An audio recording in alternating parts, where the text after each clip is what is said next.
Hey guys, I hope you're hungry. Welcome back to the Full Incense channel and War Stories. My name is Jericho, joined as always by the C-3PO to my R2-D2, the Iceman. Oh, that was so nice. So today, we're going to continue our journey through the Star Wars saga with Revenge of the Sith, widely considered to be the best of the prequel movies, but by me considered to be in the top 3 of any Star Wars movie. Oh, absolutely. It's definitely the best of the prequels, and for about 10 years, it was my favorite of the entire saga until Force Awakens came out. Oh, Revenge of the might be. I don't know. Yeah. What to say. Revenge of the Sith is so good, it makes me like Return of the Jedi better. And that's why Return of the Jedi is my favorite. Like, it completes the saga in so many ways.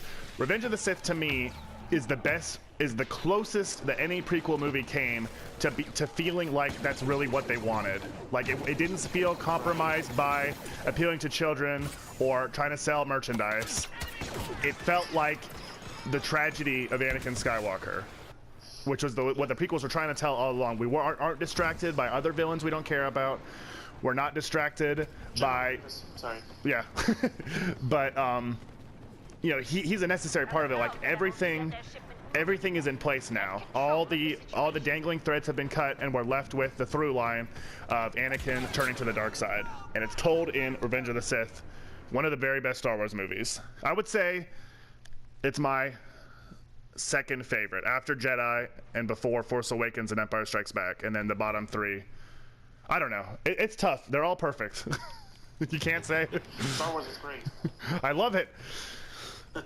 But it also has a lot of problems. Much like Episode 2 before it, I feel that the screenplay, some of the shooting, and the dialogue lets down the movie. And when I say shooting, I didn't really get into it in the last episode. That was my mistake.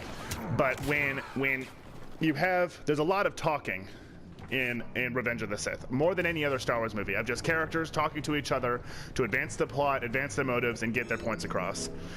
And when they consistently go back to shot reverse shot of just over the shoulder of one character to over the shoulder of the other character, and just showing them talking, or walking and talking, or sitting and talking, it doesn't make for an exciting watch of a long movie like Revenge of the Sith is.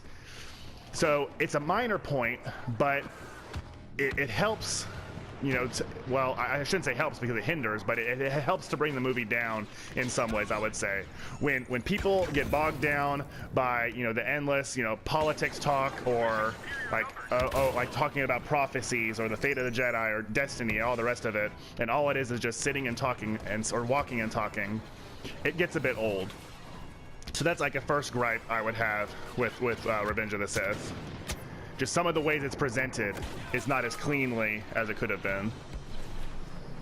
Yeah, I can definitely see where you're coming from with that.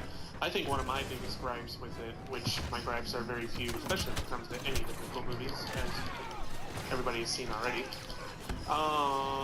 I think besides little Jake Lloyd in Episode 1, I have the biggest problem with the acting in this one. Yes. Ewan McGregor. I love him so much. He's my favorite Obi-Wan. Phenomenal. When he says, I saw a security hologram of them killing younglings. Yeah. He's so good. He's a treasure. Why did he say it like that? That was the best take they got? I know, like, why did Lucas... Maybe I'm gonna blame Lucas. Like, why is that the one you chose? Or Ewan McGregor again, when he says, when he's watching Anakin kill the younglings on the security hologram, he's like, I can't look anymore. Yoda's like, suck it up. And so I would say, you know, that also applies to your boy Hayden Christensen. With some of the ways he delivers his lines, especially, and it's like at the worst time, the duel between Anakin and Obi-Wan is so good in a lot of ways, but just like, in my opinion, the Jedi are evil. Like, and that one is not really even his delivery so much as like, what? Do you really think Yeah, that's how you feel? Go on, continue. Yeah, please illuminate me. I would love to get on your side with this. Yeah, I actually never thought of that, because I was actually about to be sad that you don't like that part. But, yeah, absolutely right. Weird. And it's not even that I don't like it. Like, it's still so good, but just, I don't know. I don't know. It's just, it's so close to being even better than it already is. Mm-hmm. Like, if we say that Attack of the Clones has the bones of a good Star Wars movie, then Revenge of the Sith has the bones of the best Star Wars movie, and it gets so close. So some other things that are kind of don't work. It's weird that they kill off Count Dooku. Why even bring him to this movie? And, you know, the answer is, well, Palpatine still needed him. The plot still needed him. Anakin needed to show, like, how brutal he's become and how the Clone Wars have changed him by just straight up murdering him. Like, I get all that, but it's weird. It's weird. And then, like Anakin so easily is convinced. Well, Anakin being susceptible to being convinced about stuff he shouldn't have been is quite the through line of problems with this movie. But like, he obviously just wanted to kill Dooku anyway. Like, he just felt like it, and then because Palpatine barely has to hint at it before he's scissoring his head off. Like, hey, you should probably kill him. No, oh, you already did. Are you sure? Oh yeah, you're right. So that kind of doesn't work. I don't know, Palpatine's plan like hinges so much on Anakin's complete acceptance of the dark side, when Anakin just as easily could have been like, no, what the heck is wrong with you, and murdered him. Yes. And especially now, you've made this point to me several times, but when you watch Clone Wars, or you watch episode 1 and 2 again, and you see the person that Anakin is, and the person he wanted to be, and what he wanted for the galaxy, and what he wanted for himself and Padme, or himself and Ahsoka, he threw that all away because he had a nightmare about Padme. He's like, such a good person. I completely reject him turning to the dark side so completely and quickly as he did. Yeah, like he goes from what have I done to evil, murdering children, about as evil as you can get in the space of 20 minutes. Like, and I guess that's to say, well, the dark side was building him all along. Like, all he had to do was make the jump, and then he was there. But no, right. That's not. No. I don't like it. I don't like it. I know Yoda says, I can't remember which movie it is. Once you go down that path. Yeah, forever will dominate your destiny. That's straight up episode 5. There you go. So, see, I like those two. You've seen them. They're all good for a few yucks. That really old movie, Empire Strikes Back? Yeah, but still, I don't know. I think an argument, God, we could do a whole episode just about this. I'll try and be quick. I think an argument can be made, you might have actually said it, like losing Padme and then what happens to him on Mustafar, losing his limbs, almost dying like that, combined with, you know, at least at that point, dancing with the dark side. That's a good song name, by the way. Like, just completely unhinged him, and maybe he's even got like some mental issues. It's a weak word, but you know what I'm saying? Yeah, maybe we're really meant to take from it that he isn't completely succumbed to the dark side yet when he first turns evil and goes to the temple to raise it to the ground. Like, he's not there as an agent of the dark side. He's there because he will go that far to save Padme. Right. Like, he's not doing it because he's that evil. He's doing it because that's what he feels he has to do. I like that. I could buy that a lot more. But we shouldn't have to make our own assumptions. Right. And I don't think that that's what the movie is telling us. Right. Yeah. Even in his best writing, I don't think George Lucas did that, so. He's gonna watch this episode and be like, oh, that's pretty clever. Oh, that one. That's what I meant all along. I'll take $5 for the idea. You pay me, of course.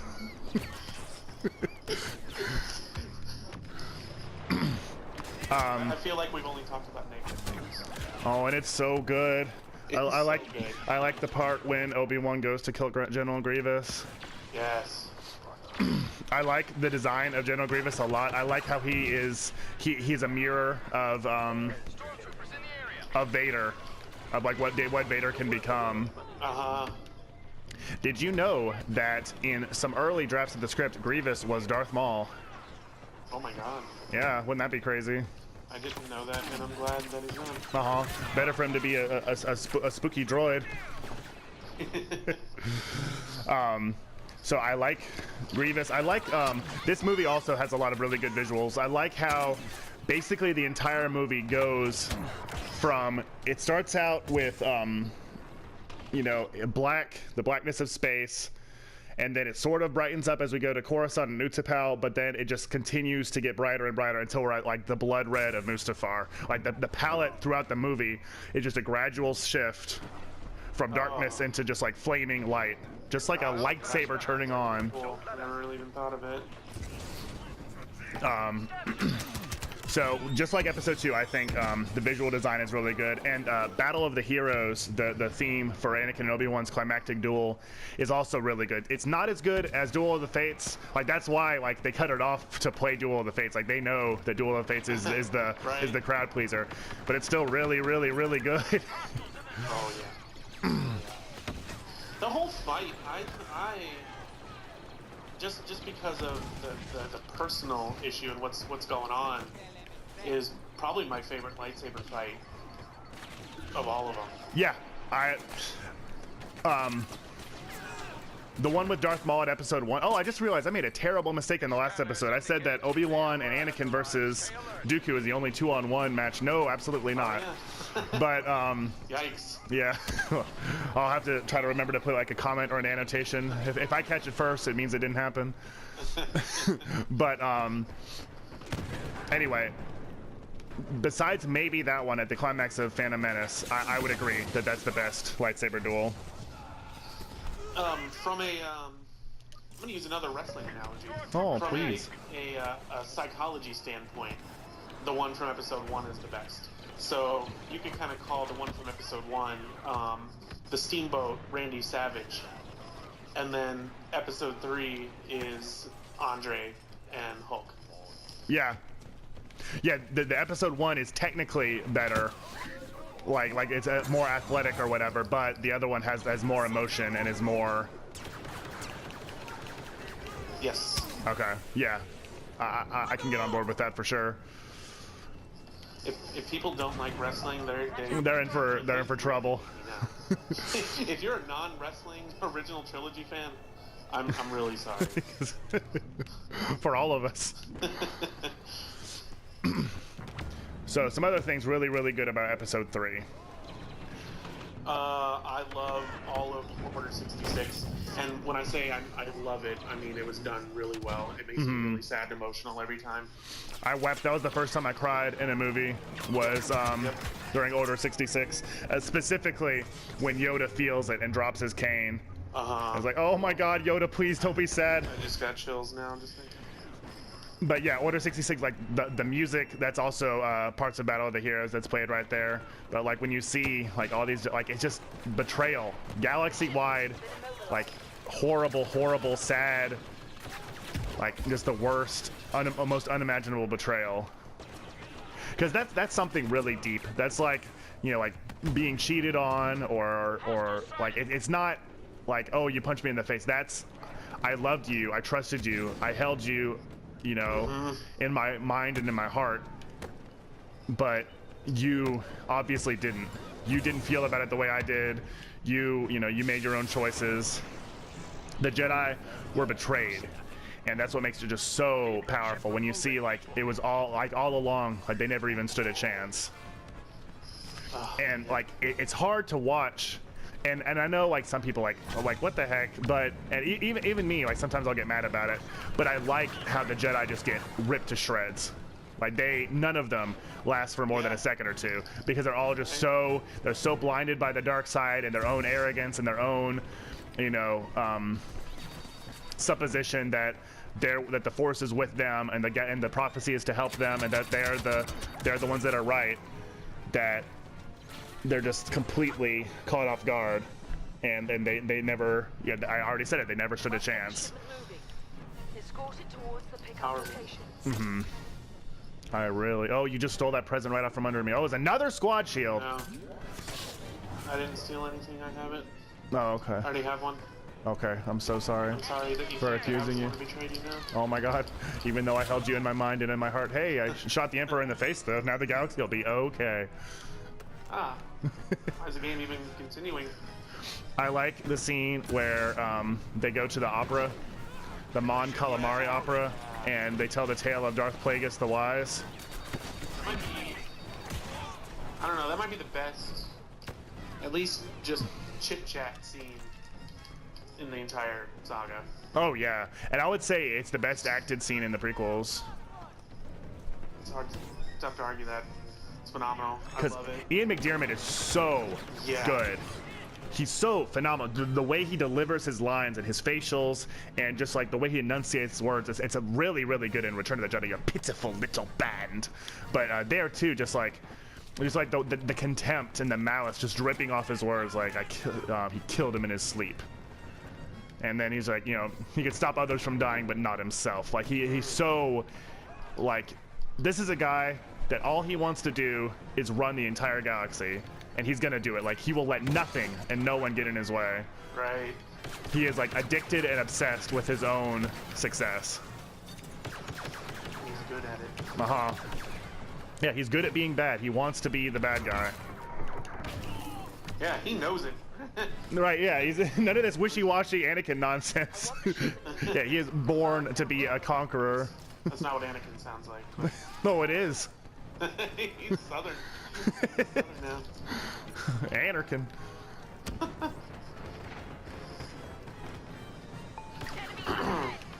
I like it.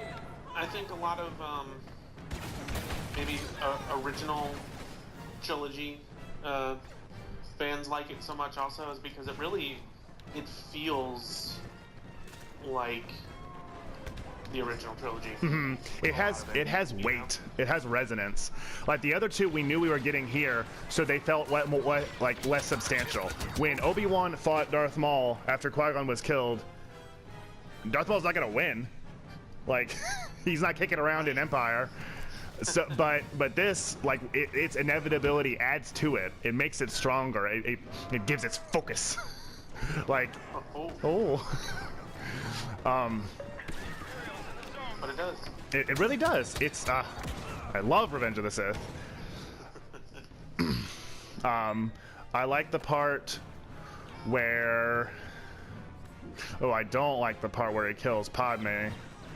Because remember when he murdered children and then he decides to choke her because she accidentally brought Obi-Wan on her ship. Yeah, by mistake. Oops. So what do you think would have happened had Padme lived? I don't know. She would have been sad. Would she have stayed with them?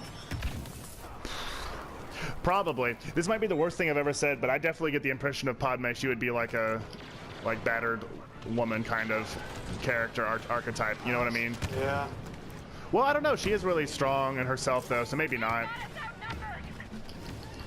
Good job getting the objective moving.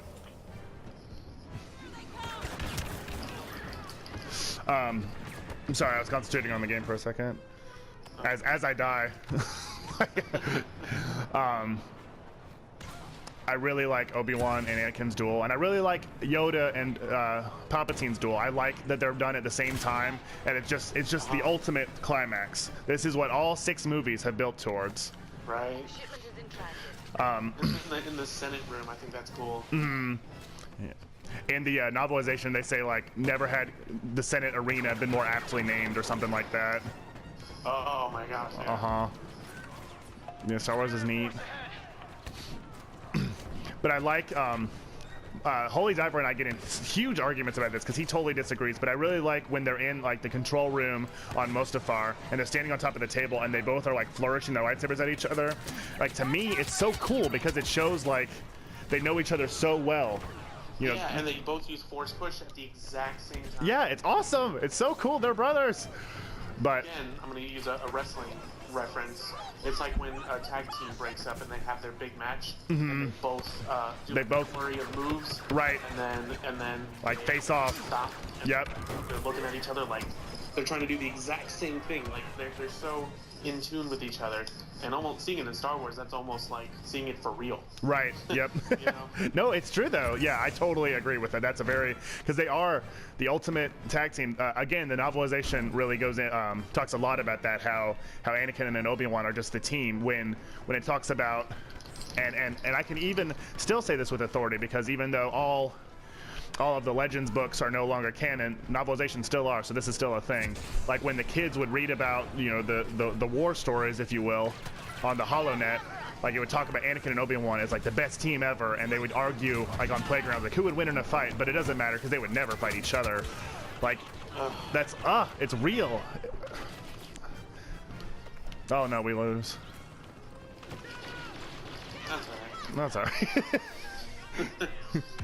alright. We tried. Yeah, we sure did. What are some other parts that you like? None.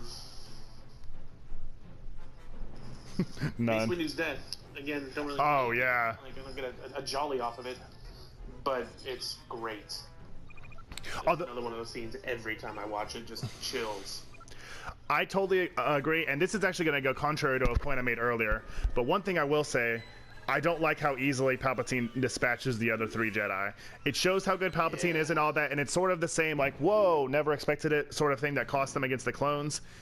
But maybe they were on the Jedi Council. Like, really? They couldn't block one stab as he screams and leaps across the room? Really? they should have known. I mean, they had it in their minds that he was a Sith Lord. Like, maybe if they had completely no idea. Like, Anakin just told Mace. He must have mentioned it on the way. Like, okay, guys, by the way. Not saying he is. It could happen. And, I mean... Keep your eyes open. I know Ian McDiarmid is old, so it's not his fault, but he's not very quick. No. Yeah, Agent Kolar, Sicey Teen, and Kit Fisto all go down like punks, and it's disappointing.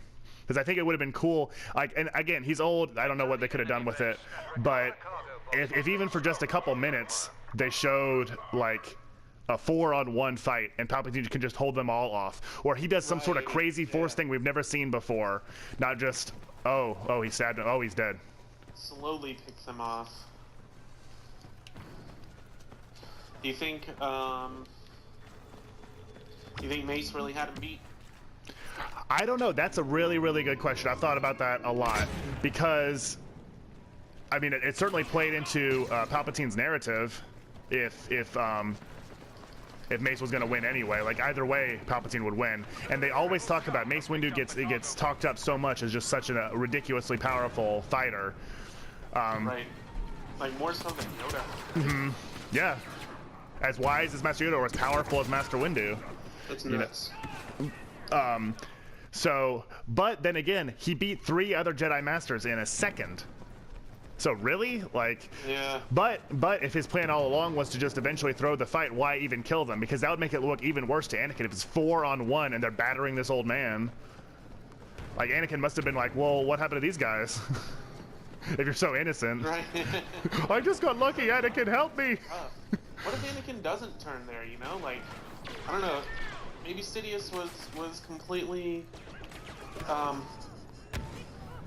confident that things would go his way, but damn, that seems like an awful risk. Mm-hmm. And like, as powerful as he is, like, yeah, he could have lost. He could have miscalculated. It could happen. Like, Darth Maul was pretty confident he'd beat Qui-Gon and Obi-Wan. Like, yeah. People make mistakes, and I guess, you know, he was convinced he wouldn't and all that. I don't even know what I would prefer. So would you rather that Mace was going to win, or would you rather that Palpatine had complete control all along?